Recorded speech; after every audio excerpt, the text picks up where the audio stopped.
One peculiarity in Burgundy is the importance of wine merchants.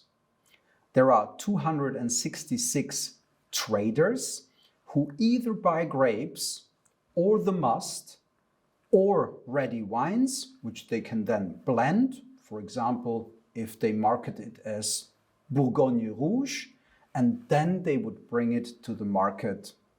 In Burgundy, we also have cooperatives. There are 16 of them. Some can be very big.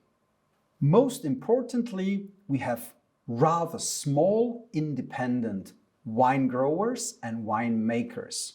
In total, there are roughly 3,600 grape growers and winemakers that work independently. Most of them are very small. Only 863 of those domains sell over 10,000 bottles.